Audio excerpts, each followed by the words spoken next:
Nous avons une seconde loi, celle de la dépendance à l'esprit, ou la sujétion, la subordination volontaire à l'esprit.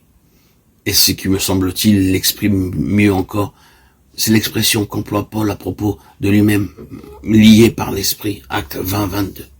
La dépendance implique le gouvernement d'une seule vie, et ceci nous amène à examiner le chapitre 3 de l'évangile selon Matthieu concernant le baptême du Seigneur, ainsi que le passage du chapitre 2 de l'épître de Paul aux Philippiens.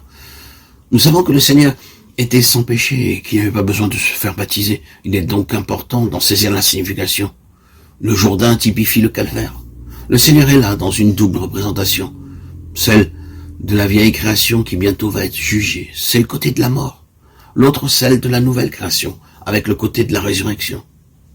En sortant des eaux du Jourdain, le Seigneur se présente comme le modèle de cette création, qui sera entièrement de l'esprit. Dans le 2e chapitre de l'épître aux Philippiens, nous avons cette exhortation. Ayant vous la pensée qui était en Jésus-Christ. Philippiens 2,5. Quelle est cette pensée? Le Seigneur est venu comme il l'a déclaré dans Jean 6,38. Je suis descendu du ciel pour faire non ma volonté, mais la volonté de celui qui m'a envoyé. Cette volonté du Père était que le Fils recouvre tout ce qui avait été perdu. Il fallait donc qu'il suive un chemin qui soit l'opposé de celui du premier Adam. Ce fut l'une des raisons de l'incarnation. Ainsi, la pensée qui gouverna Christ, même aux heures les plus sombres, fut essentiellement celle-ci.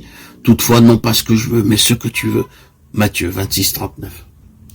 Bien qu'il ne cessa jamais d'être Dieu, il ne considéra pas sa condition et accepta délibérément celle d'esclave, étant dans la situation d'un vrai homme. Il ne pouvait recouvrer les pertes causées par la chute et ramener l'homme à Dieu, qu'en demeurant dans la complète et totale dépendance de l'esprit. Chez notre Seigneur, le Dieu homme régnait une harmonie parfaite entre son esprit, son âme et son corps. Étant un avec le Père, la volonté du Fils était toujours au diapason de celle du Père, car Christ aimait cette volonté. Je fais toujours ce qui lui est agréable. Jean 8,29.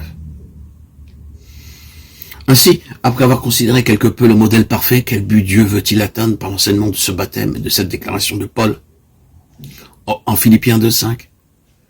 Le baptême est le témoignage extérieur d'une vérité spirituelle.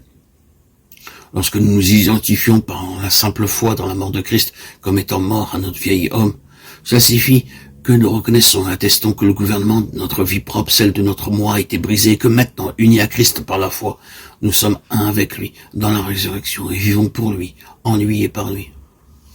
Et qu'il est mort pour tous, afin que ceux qui vivent ne vivent plus pour eux-mêmes, mais pour celui qui est mort et ressuscité pour eux. 2 Corinthiens 5,15. Tout a été créé par lui et pour lui. Colossiens 1,16. Le but que le Saint-Esprit poursuit en cela est de séparer l'âme de l'esprit, Hébreux 4,12, afin que le désastre produit dans l'homme par la chute soit annulé, et que le racheté devienne spirituel en vivant et marchant dans l'indépendance de l'esprit, par l'organe régénéré de l'esprit, l'homme nouveau, Éphésiens 5,24, afin de l'amener à la pleine maturité, à l'état d'homme fait,